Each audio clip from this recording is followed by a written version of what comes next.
Olá, meu nome é Henrique Sabino. Eu vou apresentar dois jogos aqui para a disciplina de Jogos Digitais 2021.1 da UFRPE. O primeiro jogo que eu vou apresentar vai ser o Hollow Knight. As características desse jogo, então, primeiramente ele foi lançado em 24 de fevereiro de 2017. Ele é um jogo do estilo Metroidvania, que tem grande inspiração nos jogos Metroid e Castlevania, onde são jogos que geralmente são plataformas 2D, jogos de plataforma 2D, com um grande mundo muito interconectado e que geralmente valoriza muito a exploração do mapa. Então, Hollow Knight não é uma exceção, ele valoriza bastante a exploração do mapa, como eu vou mostrar a seguir. Ele possui a arte vetorizada, esse GIF de animação é só uma fanart. Possui um OST muito marcante, principalmente nos bosses, mas a música ambiente dele também é muito boa. As mecânicas dele são simples, é, porém os bosses dele são desafiadores. E o objetivo do jogo em si, o grande esquema que o Cavaleiro enfrenta é conter a infecção que está assolando o reino de Hollow Nest. Então, para os elementos do jogo. Então, o jogo ele tem um cenário muito imersivo. Como é uma característica de Metroidvania, ele incentiva muito a exploração do mapa, mas você consegue também ficar facilmente perdido nele pelo tamanho do mapa em si. Eu vou falar também um pouco sobre a vida e a alma do jogo, que são mecânicas dele, os ferrões e magias, os power-ups desses ferrões e magias e em geral, os amuletos, como o jogo engaja você a continuar jogando, os modos de jogo, as escolhas que você pode fazer durante ele e os finais que o jogo tem. Então, primeiramente, o cenário do jogo é bem imersivo. Então, aqui é uma foto da City of Tears, da Cidade das Lágrimas. Aqui é um mapa geral dele, então todas as áreas do mapa do jogo estão descritas aqui nessa foto.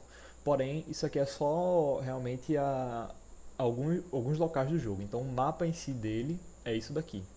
Então, é um mapa bem grande, como eu falei, ele é um jogo muito grande, um jogo muito imersivo e você também pode ficar facilmente perdido se você não souber realmente explorar muito bem o mapa. Continuando, como é que a vida e a alma funcionam nesse jogo? Então, inicialmente, o jogador ele começa com quatro máscaras de vida e a alma ele contém apenas um receptáculo de alma. A alma é usada tanto para você se curar, então você coleta a alma acertando inimigos e você pode focalizar essa alma para se curar e também para usar magias. Ao derrotar inimigos também você também ganha uma recompensa que é Dio, que é a moeda do jogo, que você pode usar para comprar coisas em alguns NPCs que tem lojas. Os ferrões e a magia. Então, ferrões e magia são os dois principais ataques do jogo. O ferrão é um ataque melee, um ataque a curta distância, e a magia geralmente são ataques a longa distância ou um ataque em área.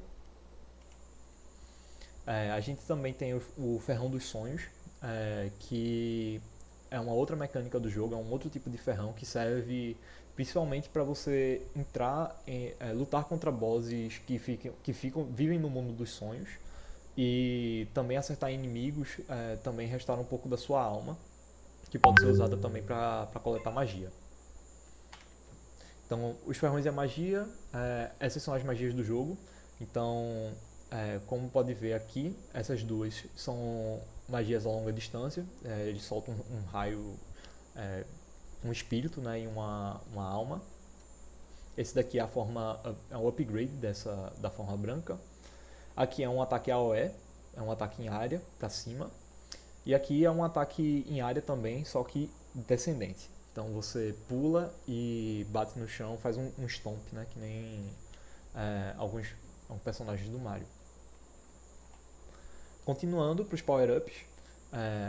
Os power-ups a gente tem os power-ups de ferrão, que com o tempo do jogo você vai conseguindo melhorar a sua arma, aumentando o dano dela.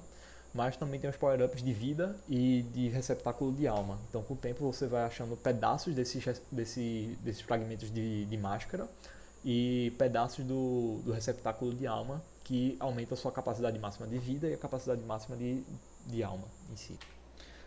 Também tem os upgrades de magia, que como dá pra ver todas as formas brancas são as primeiras formas das magias. Então essa E essas são as primeiras formas das magias, e as formas pretas são as formas de upgrade. Elas também são coletáveis explorando o mapa, em alguns cantos específicos. Outra mecânica do jogo são os amuletos.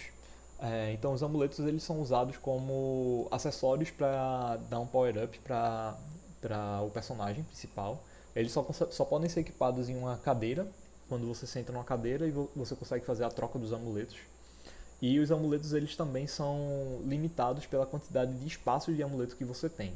Então nessa imagem, por exemplo, a bússola caprichosa ela custa um espaço de amuleto. Então você consegue equipar sendo que você tem só com apenas um espaço de amuleto. Você consegue equipar mais amuletos que você pode carregar. Então a imagem no canto superior esquerdo mostra isso. Porém você fica sobrecarregado.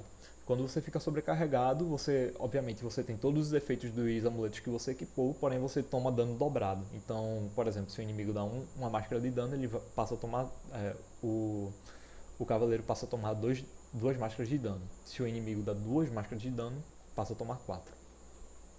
Os amuletos deles também têm sinergias entre si. Então, por exemplo, com o Shape of An e Deep Focus, foco profundo e forma de An. Com a forma de An você vira uma lesma pequena que você pode se movimentar enquanto está focalizando a alma. E com o Deep Focus você também agiliza o seu foco de alma. Então você consegue desviar de ataques enquanto você está curando em alguns bosses. Isso pode ser bastante útil. Aqui também é um exemplo de sinergia de amuletos. Então o alcance da sua arma padrão é esse que está no topo. Quando você equipa Long Nail, ele fica com esse segundo alcance. E quando você só equipa Mark of Pride, a marca de orgulho, você fica com esse segundo alcance. Mas quando você equipa os dois ao mesmo tempo, você fica com um alcance bem maior, o que facilita muito a luta contra os bosses. O engajamento, o jogo ele mantém o jogador engajado pelas conquistas do jogo e também pelos panteões, que são desafios que contêm um conjunto de bosses do jogo em um panteão só. Então você pode, ou seja, você tem que derrotar todos os bosses do jogo basicamente em uma rodada apenas. Não todos ao mesmo tempo, mas em sequência. Então você pode fazer um speedrun desses panteões, ou você também pode tentar lutar contra esses panteões com alguns empecilhos, por exemplo, sem amuletos, com o seu dano reduzido, com a sua quantidade de vida reduzida e apenas usando uma magia por vez. Continuando, os modos de jogo que estão disponíveis são o modo clássico, o modo Alma de Aço e o modo Godseeker. O modo clássico é o modo padrão do jogo, o Alma de Aço é o que você não pode morrer, e o modo Godseeker é onde você fica basicamente lutando contra os panteões do jogo.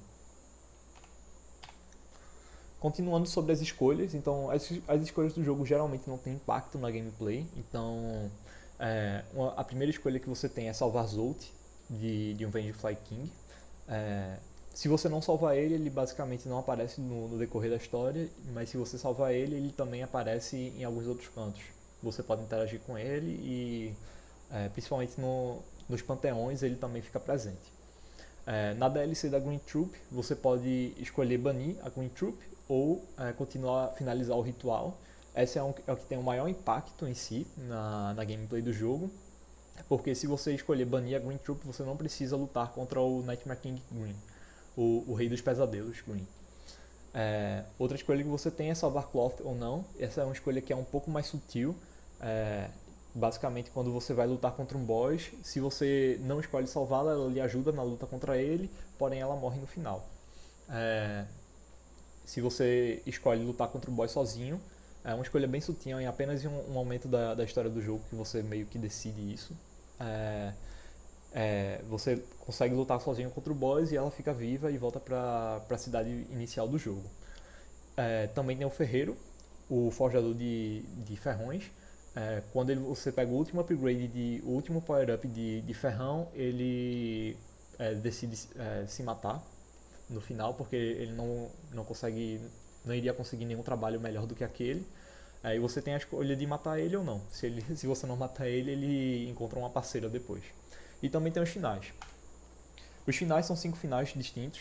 Então a gente tem o final do Hollow Knight, Sealed Siblings, Dream No More e Embrace the Void. são 5 finais e aí estão listados 4 porque o Embrace the Void tem duas variações. Para fazer o Hollow Knight ele não tem nenhum requisito, então você pode simplesmente fazer o Hollow Knight sem ter 100% de completude no jogo, sem nada.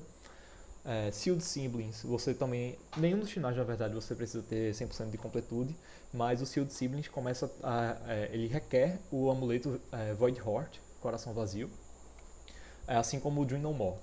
A diferença dos dois é que o Dream No More ele também requer que você tenha um ferrão dos sonhos desperto, que permite você lutar contra a radiância, que é a fonte da praga que assola o reino. E os dois finais de Embrace the Void você precisa lutar contra os 5 panteões, ganhar contra o 5º panteão do jogo, que basicamente engloba todos os bosses do jogo, mais uma forma mais complicada da radiância. E a outra variação do Embrace the Void é quando você entrega uma flor delicada a um God Seeker que se encontra na Junk Pit. Então basicamente são as 5 escolhas primordiais do jogo, os 5 finais do jogo que estão disponíveis. A produção desse jogo foi uma produção indie, feita no Unity pela Team Cherry, e inicialmente ela foi uma ideia de uma Game Jam. Então inicialmente a produção do jogo foi apenas em 48 horas, mas a partir daí teve um projeto de Kickstarter que conseguiu arrecadar mais de 57 mil dólares australianos, e a partir daí teve uma produção de 2 anos e meio para que o Hollow Knight realmente fosse lançado. E como continuação, foi anunciada em 2019 Hollow Knight Silksong. Ainda não foi de fato publicada, né? Não teve uma data de publicação. Isso até virou um meme na comunidade, até o jogo Haiku referenciou esse meme, né? Então, para aqueles no futuro distante que encontrarem meu túmulo, eu devo perguntar a vocês o seguinte: se o Silksong já foi lançado ou não. E também tem um canal da comunidade que basicamente a cada dia reúne informações sobre o lançamento de Silksong, e até agora a gente não tem nenhum update, nenhuma atualização concreta sobre isso. O outro jogo que eu vou apresentar sobre é o Minecraft. Então é um jogo bem conhecido. Então as características do Minecraft é que ele foi lançado em 18 de novembro de 2011, feito pelo desenvolvedor Notch. Então é um jogo de construções e sobrevivência e que foca muito na criatividade de quem está jogando, e é um jogo de mundo aberto. Então sobre a produção, foi uma produção inicialmente indie, feita pelo desenvolvedor Marcus Persson, mais conhecido como Notch, utilizando a linguagem de programação Java, e depois foi publicado pela empresa Mojang Studios, que inicialmente era do Notch, mas posteriormente a Microsoft comprou a propriedade intelectual da Mojang e está sendo a produtora do Minecraft agora. Uma curiosidade é que ele é o segundo jogo mais vendido no mundo, com 238 milhões de cópias vendidas, e esses dados foram de 2021, tirados da própria wiki do Minecraft. Então, continuando, ele é um jogo mundo aberto, então quando você cria um novo mundo no jogo, você basicamente tem um mundo quase infinito para explorar. Inicialmente o que você faz é coletar madeira para conseguir explorar realmente o mundo em si, todas as ferramentas e todos os minérios dele. O mundo ele é gerado por geração procedural, então todos os mundos são gerados meio que aleatoriamente, e para fazer essa geração é necessário uma semente de números aleatórios. Então o jogo ele possui esse gerador de números aleatórios, né, para fazer a geração procedural, ele suporta mais de 18 quintilhões de sementes. Ou seja, são muitos mundos diferentes que podem ser criados. E isso sem contar com as variações de mundo, né? Então não é só o mundo padrão, tem também os mundos superplano, que apesar que não tenha muita variação da semente, né, mas as estruturas que são geradas nesse mundo variam de acordo com ela.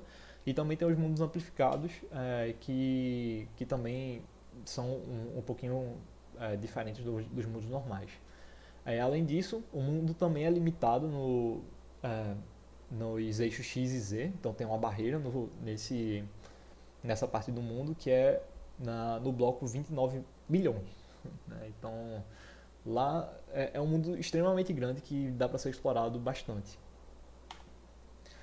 Então, como eu falei, o mundo ele possui estruturas que são geradas aleatoriamente no mundo, né? Algumas estruturas são geradas no deserto, algumas são geradas no oceano, algumas embaixo das minas do jogo. E essas estruturas elas têm o principal propósito de trazer uma imersão, tanto para trazer a ideia de que alguma civilização antiga estava no mundo antes de você chegar nele, ou para realmente você simplesmente ter a vontade de explorar mais outros biomas do jogo, e ter vontade de explorar o mundo em si. Vale ressaltar também, como eu já mencionei, biomas também existem no Minecraft. Então, em certas regiões do mapa, as características de temperatura, as características visuais de cada parte do mapa também se alteram de acordo com o bioma que você está. Então, o deserto, também o jogo possui uma savana, uma tundra e planícies, montanhas atualmente e assim por diante. Então, o jogo realmente é um jogo bem completo nesse sentido. Então, o principal foco do jogo, quando você está jogando em survival, né, no modo sobrevivência, é a mineração em si. Então, após você coletar os recursos principais, você começa a minerar por minérios, e com esses minérios você fabrica ferramentas. E com essas ferramentas, elas foram um pouco balanceadas, principalmente para combate nos últimos updates. É, Mas as ferramentas principais que você tem no Overworld, no mundo padrão, são ferramentas de madeira, pedra, ouro, diamante e ferro, sendo a melhor de diamante. Com essas ferramentas você utiliza para matar criaturas hostis. Nem todas essas criaturas aí na Fallout são criaturas hostis, mas criaturas hostis como zumbis, esqueletos, creepers, endermans e assim por diante. Essas criaturas geralmente só aparecem à noite, que é quando elas spawnam, e algumas criaturas que são na foto são de outras dimensões. Então, falando das dimensões, o Minecraft ele possui 3 dimensões, que são o mundo padrão, essa aí no meio, o Nether, essa à esquerda, e o fim, que é essa à direita. Então, o Nether é uma dimensão que geralmente ocorre no mid-game, né? Após você coletar Obsidian, você precisa fazer um portal para ir para essa dimensão. E você estando nessa dimensão, você consegue progredir o jogo para conseguir ir para o fim mais facilmente. É possível também finalizar o jogo inteiramente no mundo padrão. E no fim, você basicamente finaliza o jogo matando o dragão do fim, mas você também tem alguns incentivos como as cidades do fim, onde você consegue principalmente pegar shulker boxes, que são containers no jogo, né, onde você consegue colocar itens e quebrar eles e carregar no seu inventário. Então é basicamente um baú portátil. E também tem as elytras, que são itens que permitem que você plane no jogo e com o auxílio de foguetes conseguir voar.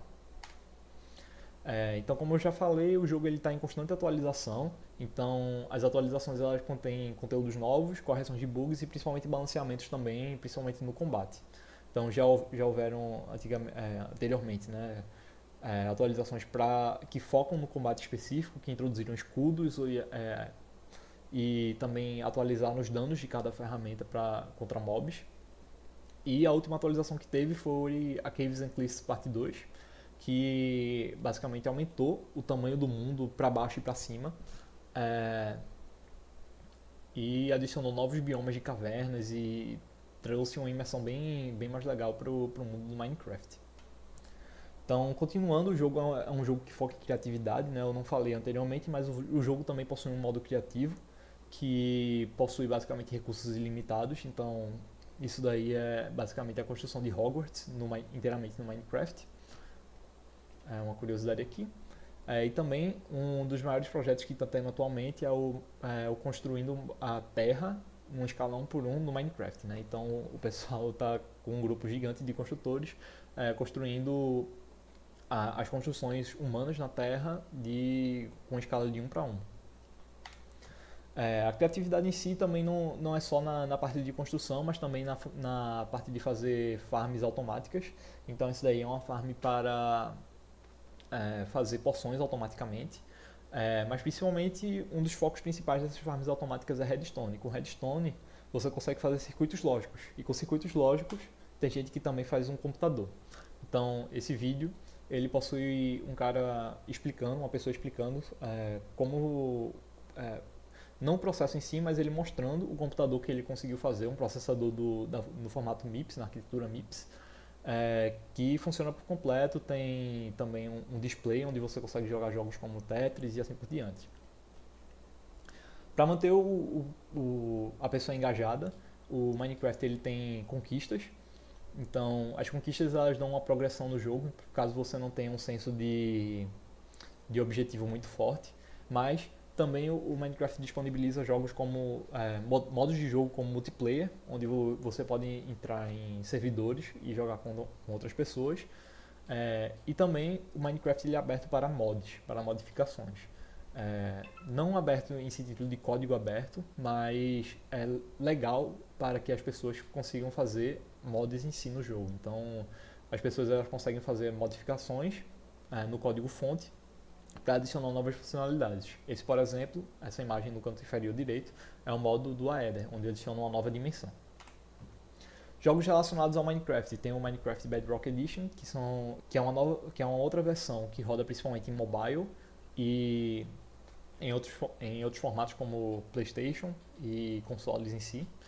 O Minecraft Dungeons, que é o modo RPG do Minecraft. O Minecraft Earth, que era um jogo numa pegada mais ou menos como um Pokémon GO, onde você saía para fazer as construções no mapa e elas ficavam disponíveis para as pessoas verem, porém ele foi descontinuado. E também tem o Minecraft Story Mode, que basicamente é uma história à parte que é mais ou menos no universo do Minecraft, onde você consegue ter uma imersão. Ela também está disponível na Netflix, caso você queira assistir tomando as escolhas que você deseja. Então esse é o fim da apresentação. Obrigado pela atenção.